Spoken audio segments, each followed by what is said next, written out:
Hello and welcome to the 5 at 5, where we cover 5 local stories of the week at 5 o'clock.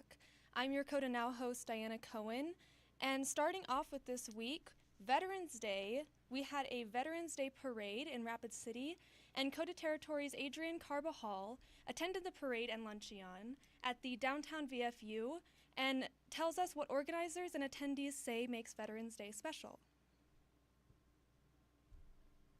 People of all ages lined Main Street in downtown Rapid City Monday morning for the annual Veterans Day Parade.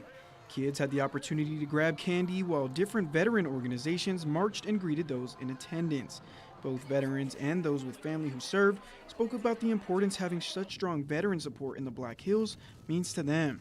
It makes you feel proud to be a part of it, part of this community, and it is very veteran friendly. Everybody honors the veterans, gives you discounts at different places and stuff like that. All these people that lost their family in the war, I believe that this is their day. I lost a lot of people with these wars. After the parade, dozens more flocked to Post 1273 for a free luncheon for veterans and active duty military. Coordinator of both the parade and luncheon, Kat Pica, is a veteran herself. She says planning the parade and luncheon is a year-long process, but was well worth the effort. If there's not 6 inches of snow and it's blowing snow and sleet and rain, it's a good day for a Veterans Day parade. It's always a great experience to see everybody still supporting us, and it's just one more way to show their support. Pica says for those who want to continue to support veterans, they can do so by donating winter gear at Post 1273's Boots on the Ground event next Sunday. Reporting in Rapid City, I'm Adrian Carbajal. Thank you, Adrian Carbajal.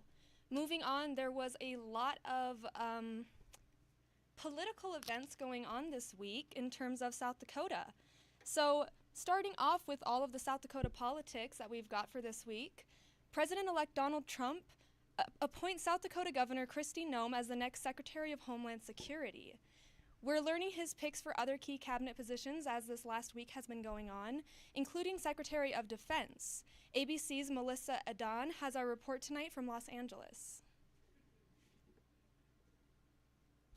More than 2 months until Inauguration Day and President-elect Donald Trump quickly assembling his administration, announcing he's nominating Fox News' Pete Hegseth as Defense Secretary. Hegseth, the veteran of Iraq and Afghanistan, ran for Senate in Minnesota in 2012 before joining the network. Trump also says Elon Musk, in conjunction with Vivek Ramaswamy, will lead the soon-to-be-created Department of Government Efficiency, which he says will hold the government more accountable to the American people.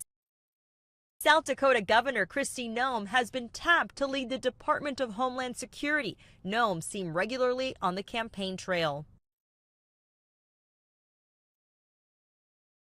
Noem was on the short list to be Trump's running mate, but her star dimmed after she wrote in her 2024 memoir that she shot and killed the family dog. If confirmed by the Senate, Noem would oversee FEMA, the Secret Service, and the Coast Guard, but her key focus will be on immigration, ICE, and the Border Patrol, working with Trump's incoming Deputy Chief of Staff, Stephen Miller, and with newly named Border SAR, Tom Homan, who says that while criminals will be targeted first for deportation, undocumented immigrants without criminal convictions should not rest easy. Florida Senator Marco Rubio would be the first Latino Secretary of State. Rubio has a tough stance on China, but shifting his views on Ukraine, recently voting against increased aid. Trump announcing he's nominated former Arkansas Governor Mike Huckabee to be U.S. Ambassador to Israel, a key position, as tensions soar in the Middle East. This ahead of a major day at the White House where Trump will sit down with President Biden in the Oval Office. Melissa Adan, ABC News, Los Angeles. Thank you, Melissa Adan. President-elect Trump also announced that Elon Musk and Vivek Ramaswamy will lead the Department of Government Efficiency, and Fox News host Pete Hegseth is his pick for next Secretary of Defense. Moving on to some more South Dakota political news, Senator John Thune was elected as the Republican leader in the U.S. Senate. Republicans voted Senator Thune in to lead the party in the U.S. Senate on Wednesday. Thune defeated Texas Senator John Cornyn in the second round of voting 29-24. Senator John Thune is currently in his 4th Senate term, and he will be taking over the position from Senate Minority Leader Mitch McConnell. The Republican senator speaking alongside fellow GOP officials during a press conference about their legislative priorities said this.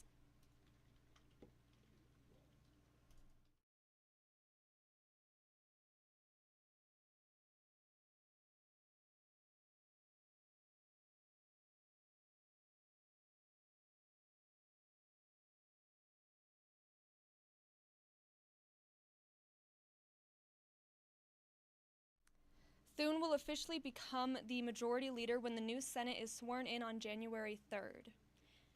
Moving on to Dusty Johnson on the House majority. Republicans pulled off a major sweep in government, controlling the executive branch, the Senate, and now control of the House.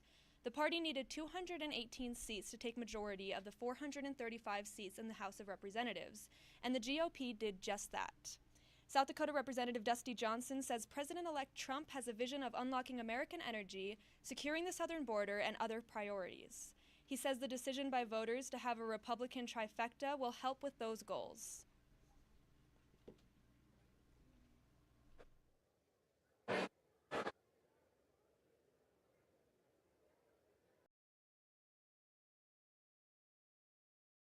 They clearly made a decision to have Republicans tackle these major problems, and we're going to have the tools to do it. Clearly, you still have the filibuster in the Senate. There are going to be times when you need to build towards 60 votes in the Senate. There will be times when you've got to find common ground on both sides of the aisle. Nomination, the judiciary. Johnson says that now is the time to get major things done for America, and he is excited to be a part of it. Now on to our final story of this week's 5 at 5. The Festival of Trees event is coming up this Saturday. The Homestake Opera House is all set up for their 42nd annual Festival of Trees. Tonight and tomorrow, the Opera House is previewing its dozens of fully decorated Christmas trees before the main event, which begins on Saturday. Visitors are encouraged to stroll through dozens of Christmas trees that are lighting up the auditorium. Admission is free, but the Opera House is asking for canned food and monetary donations. Those will go to the Twin Cities Animal Shelter. A live auction of the trees will take place Saturday, with the proceeds from the auction and admission going to support youth programs at the Opera House. Todd Jones, the executive director of the Homestake Opera House, tells us a little bit more.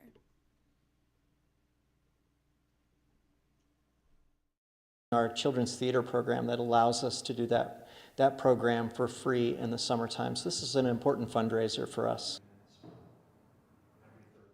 In addition to the tree auction in the auditorium, there's also a silent auction upstairs with a variety of prizes up for grabs. Proceeds from the silent auction will also go towards the Summer Children's Musical, and Jones says it's based on DreamWorks' 2005 animated film Madagascar. He also mentioned kids who participate will have opportunities beyond just starring on the stage. There's opportunities not just to be on stage, but opportunities also for children to work backstage if they would like to do that, to learn how to run lights or to learn how to run sound, stage manage.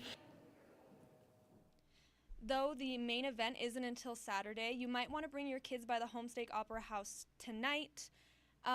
Jones says that he is in contact with a certain bearded man from the North Pole who's planning to make an appearance. That concludes our 5 at 5, where we cover 5 local stories of the week at 5 o'clock. I've been your KOTA Now host, Diana Cohen. And if you would like to keep up to date on any breaking news or live streams, we do weekly segments here with my other co-host, Humberto Giles Sanchez. So if you would like to be in tune for that and get notifications, be sure to subscribe to the KOTA Territory homepage and turn on notifications with the notification bell icon. Thank you very much and have a wonderful night.